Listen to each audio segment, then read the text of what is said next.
भक्तों, 14 जुलाई आषाढ़ अमावस्या की रात कोई साधारण रात नहीं है।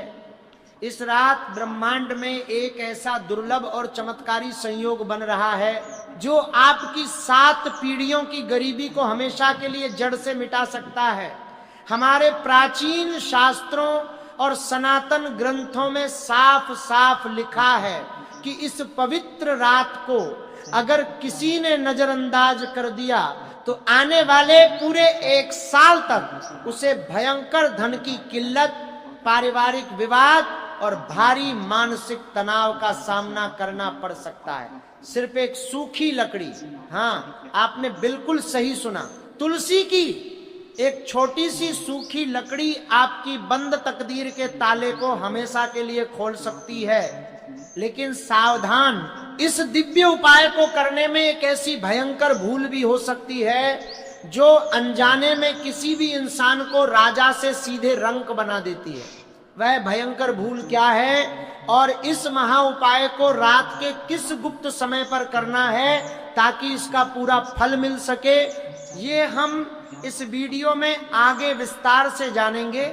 इसलिए एक एक शब्द को बहुत ही ध्यान से सुनिएगा, क्योंकि अधूरा ज्ञान हमेशा खतरनाक साबित होता है और जीवन में बड़ी परेशानियों का कारण बनता है। अमावस्या की रात को हमेशा से ही हमारे तंत्र शास्त्र, ज्योतिष और अध्यात्म में सबसे ज्यादा शक्तिशाली रातों में से एक माना गया है।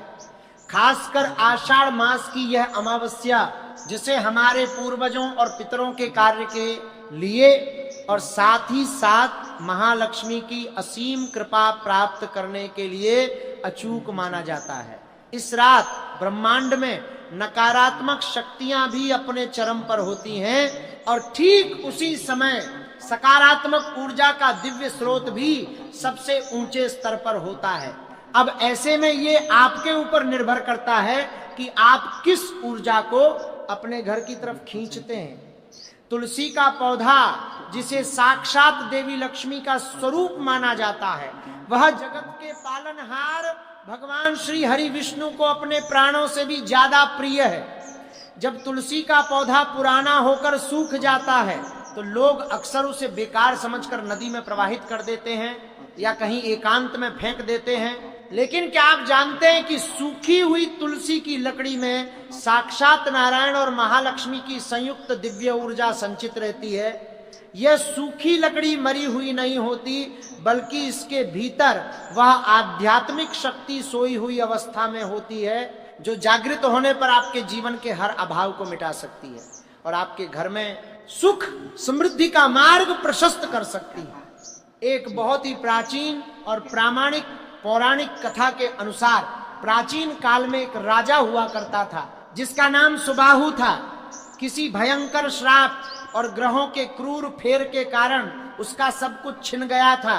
उसका वैभवशाली राजपाट, उसका विशाल खजाना, उसके वफादार सैनिक और यहाँ तक कि उसके सगे संबंधी भी उसे अकेला छोड़कर चले गए थे।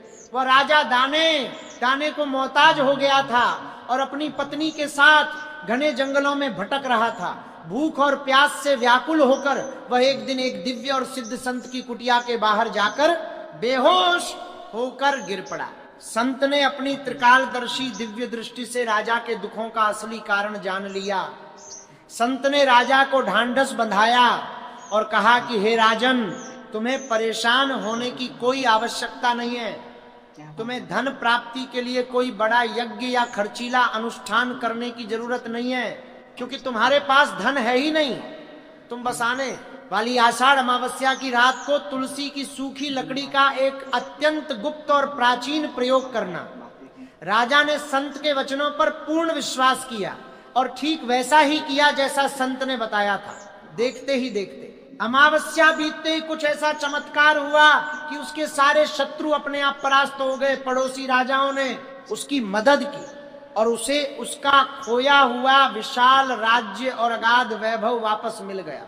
ये कोई साधारण कहानी नहीं है, बल्कि हमारे पूजनीय वेदों और पुराणों में दर्ज वह अटूट सत्य है जिसे आज की इस आधुनिक और भागदौड़ भरी जिंदगी में लोग भूल चुके हैं। इस चमत्कारी उपाय को करने के लिए आपको सबसे पहले सही सामग्री की आवश्यकता होगी। और इसे जुटाने का एक विशेष नियम है जिसका पालन करना अनिवार्य है। 14 जुलाई के दिन सूरज ढलने से पहले ही आपको तुलसी की सूखी लकड़ी का इंतजाम कर लेना है। याद रहे, भूलकर भी आपको जीवित तुलसी के हरे भरे पौधे से लकड़ी नहीं तोड़नी है।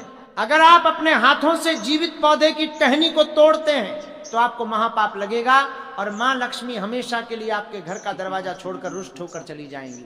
आपको सिर्फ वही लकड़ी लेनी है जो अपने आप सूख कर नीचे गिर चुकी हो या फिर जो पौधा पहले से ही पूरी तरह से सूख चुका हो। अगर आपके घर में ऐसी लकड़ी नहीं है तो आप किसी दूसरी जगह से या किसी मंदिर के परिसर में मौजूद सूखी हुई तुलसी से इसे आदर पूर्वक मांग कर ला सकते हैं। लकड़ी लाते समय मन में भगवान विष्णु का ध्यान करते रहें और उनसे अपने दुखों को दूर करने की प्रार्थना करें। इस बात का विशेष ध्यान रखें।